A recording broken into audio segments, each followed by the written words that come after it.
حدیثیں یاد کر لیتا ہوں پھر بھول جاتا ہوں۔ تو حضور صلی اللہ علیہ وسلم نے فرمایا ابسط رداءک، اپنی چادر بچھا دو۔ میں نے چادر بچھائی، فغرف بیدیہ ثلاثہ، حضور نے اپنے ہاتھوں سے 3 لپے ڈال دی، خالی ہاتھوں سے 3 لپے میری چادر میں ڈال دی۔ پھر فرمایا کہ ہمہ، اس چادر کو سینے سے لگا دو۔ فضممتہ الی صدری، میں نے وہ چادر سینے سے لگائی۔ فما نسیت بعد ابدا، پھر اس کے بعد میں کبھی بھی کوئی حدیث نہیں بھولا۔ یہ وہ حدیث ہے جو حضرت ابو ہریرہ رضی اللہ تعالیٰ عنہ کے علم کے یاد کرنے کا باعث بتاتی ہے کہ آخر ان کا اتنا مضبوط حافظہ کیوں تھا۔ حضور صلی اللہ علیہ وسلم نے کوئی خاص چیز ان کو عنایت فرمائی تھی۔ کیسے عنایت فرمائی تھی؟ فرمایا چادر بچھا دو اور خالی ہاتھوں سے 3 لپے ڈال دی۔ سوال یہ پیدا ہوتا ہے کہ خالی ہاتھوں سے 3 لپے کس چیز کی ڈالی اور اس چادر کو سینے سے لگانے سے اتنی تبدیلی کیوں آ گئی؟ تو جواب یہ ہے کہ حضور صلی اللہ علیہ وسلم جہاں الفاظ سے صحابہ کرام کے دلوں میں انقلاب برپا کرتے تھے، وہاں آپ علیہ السلام کے پاس ایک باطنی فیض تھا، ایک نور تھا جو اللہ نے آپ کو عطا کیا تھا، اور وہ نور صحابہ کرام کی سینوں میں منتقل کرتے تھے، یوں ان کی زندگیوں میں، ان کے دلوں میں تبدیلی آ جائے کرتی تھی۔ یہ جو باطنی فیض ہے، اس کو نور بھی کہتے ہیں، اس کو ہم باطنی فیض بھی کہتے ہیں۔ حضور صلی اللہ علیہ وسلم سے صحابہ کرام نے اخذ کیا، صحابہ سے تابعین نے اخذ کیا، تابعین سے تبع تابعین نے اخذ کیا۔ آج بھی امت میں مشائخ صوفیاء کے ہاں یہ سلسلہ رائج ہے، جاری و ساری ہے کہ وہ اپنی سینے کا فیض دوسروں کی سینوں میں منتقل کرتے ہیں اور ان کے سینوں میں انقلاب برپا کرتے ہیں۔ لیکن اس کے انتقال کے لیے کبھی کپڑے کا وسیلہ اور واسطہ استعمال کیا جاتا ہے، کبھی ہاتھ کے ذریعے وہ منتقل ہوتا ہے، کبھی نگاہوں کے ذریعے منتقل ہوتا ہے۔ احادیث میں سب کے اشارات موجود ہیں کہ یہ کپڑے کے ذریعے منتقل ہو گیا۔ حضور نے ایسی 3 لپے ڈال دی، فرمایا اس کو سینے سے لگا دو، بس سینے سے لگا دی چادر، تو پھر کبھی نہیں بھولے۔ حضرت مولانا عارض محمد صاحب رحمہ اللہ تعالی بلوچستان کے بڑے مشہور عالم ہیں، یہ حافظ حسین احمد صاحب کے والد صاحب تھے۔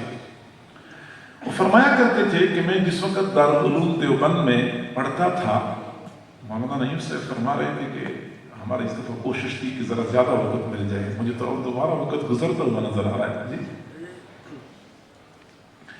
تو مولانا عارض محمد صاحب رحمہ اللہ فرماتے ہیں کہ میں دارالعلوم دیوبند میں پڑھتا تھا، دورہ حدیث کا طالب علم تھا، تو میں نے رات کو عجیب خواب دیکھا کہ دورہ حدیث کے کچھ طلباء تھے جو گھوڑوں پر سوار تھے، ہوا میں اڑ رہے تھے اور میں زمین پہ کھڑا تھا۔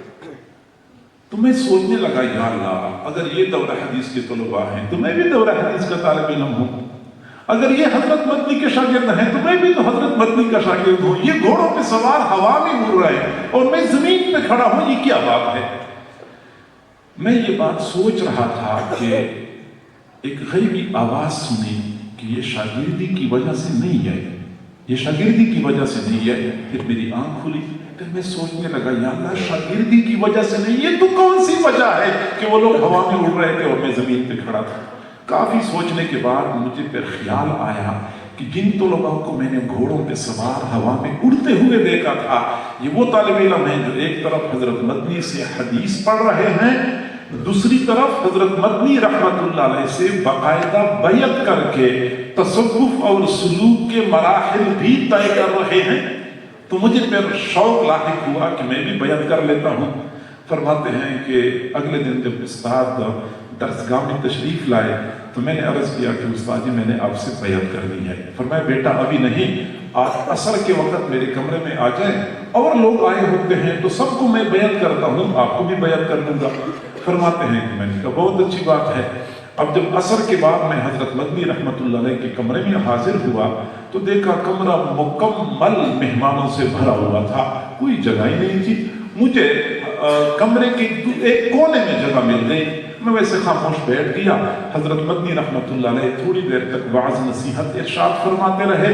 تھوڑی دیر کے بعد ایک کپڑا بچھایا گیا کہ جس نے بیعت کرنی ہے تو یہ کپڑا پکڑ لے۔